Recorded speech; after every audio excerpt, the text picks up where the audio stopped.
เดี๋ยวสู้บางโอนจะเป็นนี่เนี่ยខ្ញុំតបមកចែករំលែកជាមួយបងប្អូនចាទៅអាហារថ្ងៃត្រង់មួយខ្ញុំណាបងប្អូនណាចាទៅអាហារថ្ងៃត្រង់នៅប្រាសាទសម្បូរព្រៃគុកប្រាសាទសម្បូរព្រៃគុកចាបងប្អូនប្រាសាទសម្បូរព្រៃគុកហ្នឹងនៅហ្នឹងគេមានមន់ស្រែចាឥឡូវចេញចាកាត់ខ្លះឥឡូវដល់ក្លោងទ្វារប្រាសាទតែចេញពីផ្ទះមកចាជិះមកស្ទុះដែរហ្នឹងប៉ុន្តែថាកាត់ឲ្យបងប្អូនមើលទៅខ្លាចបងប្អូនស្គាល់ផ្លូវមកមើលអស់របស់ខ្ញុំលែងបានទៅអាហារថ្ងៃត្រង់បាត់ទេសភាពបាត់អីអស់ចាយើងលេងមើលបងប្អូនចាមើលជួយមើលស្ដាប់មកបងប្អូនចានេះនេះអូកាត់កណាតណៃទៀតទៅទៀតចាកាត់ខ្លះអីខ្លះទៅព្រោះ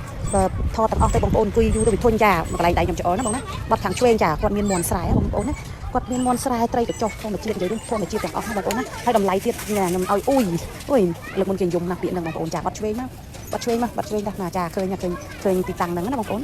ឃើញទីតាំងហ្នឹងហើយបងប្អូនមើលចានេះកន្លែងនេះកន្លែងគាត់លក់ហ្នឹងណាចាចុងភៅកន្លែងចុងភៅហើយចាបងប្អូនចាកន្លែងហ្នឹងមានដើមឈើច្រើនចាអូមកកាត់ខាងនេះវិញចារបងមាត់សមោមកចាមាន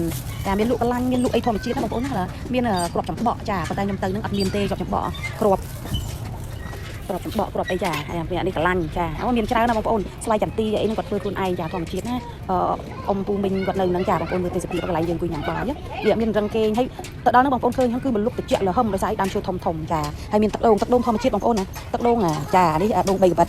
ចាដូង3កាំបិតចាដូងហ្នឹងធម្មជាតិណាបងប្អូនណាអត់នេះទេអ្នកស្រុកភូមិគាត់ដាំគាត់បេះហ្នឹងទេចាឥឡូវមន់មួយទៀតដែរមន់បានណាចាទទួលបានណាយើងមន់មួយហ្នឹងតម្លៃសមរម្យមែនតើបងប្អូនណាចាហើយឥឡូវខ្ញុំបាយហើយត្រឡប់ទៅទៀតចាទៅមួយខ្ញុំបងប្អូនដើរទៅមួយខ្ញុំតោះទៀតចាទេសភាពបងប្អូនមើលខាងក្នុងហ្នឹងមិនសូវស្អាតដូចទេសភាពខាងក្រៅទេចាត្រជាក់ភ្នែកលហឹមបងប្អូនហើយដោយសារមានដើមឈើណាបងប្អូនមានដើមឈើអត់មានក្តៅទេគឺត្រជាក់លហឹមហ្មងអាហ្នឹងគេហៅថាអំណាចនៃធម្មជាតិណាបងប្អូនណាអំណាចនៃធម្មជាតិហ្នឹងគឺល្អណាគឺត្រជាក់លក្ខណៈថាយើងធម្មជាតិយើងបានស្រូបខ្យល់ធម្មជាតិណាតែកន្លែងហុយនេះមិនបាច់ទៅស្រូបទេចាបងប្អូនចាតែខ្ញុំប្រាប់បងប្អូនស្រូបធម្មជាតិទៅមកស្រូបកន្លែងហុយទៅស្រូបកន្លែងណាមិនសូវហុយទៅដូចថាទៅមុខទៀតទៅបាត់ហុយបាត់អីហើយចាបាត់ហុយបាត់អីក្មេងស្រែកចាហ្នឹងហើយណាទៅទៀតដែរព្រោះអត់ទាន់ភ្លៀងដល់ចឹងឃើញអត់ទាន់ពណ៌បៃតងទេណាបងប្អូនណាដោយសារអីដោយសារអត់ភ្លៀងតែបើភ្លៀងក៏មេមកបងប្អូនអូយទឹកជាក់លហឹមចាទឹកជាក់លហឹមពណ៌ស្រស់ភ្នែកចាបងប្អូនតែគាត់រវល់ការងារមិនសូវមានពេលមើលទេសភាពនៅតែក្នុងអគារនៅតែ office ណាបងប្អូនណាតនេឈៀងមកលេងទៅអស់តែ 4-5 ម៉ឺនហ្នឹងទៅមកគ្រួសារយើងចាយកតែបាយទៅមកបងប្អូនយកទៅគេមានបាយមានទឹកមានម្ហូបមានអាហារលក់អីយើងអូយបានប្រម៉ូសិនឲ្យគេទេលោកអីប៉ុន្តែថាខ្ញុំភាគច្រើនថ្ងៃត្រង់ហ្នឹងខ្ញុំតនេគ្រួសារខ្ញុំនៅភាគច្រើនខ្ញុំរកបាយនៅហ្នឹងចានៅខាងនេះគេមានលក់ចំបក់លក់គ្រាប់កកោះចាបងប្អូនស្គាល់គ្រាប់កកោះនេះយើងយកធ្វើតែធ្វើអីបងប្អូនណាចាមានកន្លាញ់មានធម្មជាតិតម្លៃធូរថ្លៃទេបងប្អូនរបស់ធម្មជាតិតម្លៃធូរថ្លៃហើយប្រជាពលរដ្ឋយើងគាត់លក់ហើយគាត់ធ្វើខ្លួនឯងចាមានស្វាយចន្ទីចាហ្នឹងហើយគាត់នេះចាគាត់លក់ចាបងប្អូនមើលណាកន្លែងហ្នឹងអានេះថតនេះណាអត់សូវច្បាស់ទេបងប្អូនអើយនៅខាងក្រៅនិយាយទៅត្រជាក់ភ្នែកចាត្រជាក់ភ្នែកចាបងប្អូនណែមើលអូមើលដើមឈើនិយាយទៅគួរឲ្យចង់អង្គុយលេងនៅហ្នឹងហ្មងចាទៅទៀតដែរបងប្អូនចាតាមប្រាសាទសម្បូរព្រៃគុកចាមានប្រាសាទតែដោយសារខ្ញុំទៅលឿនមកលឿនចាបងប្អូនមិនមានកម្រងនឹងថតច្រើនដែរចាចាំមើលថ្ងៃក្រោយខ្ញុំនឹងថតឲ្យបងប្អូនមើលឲ្យច្រើនទេសភាពវាស្អាត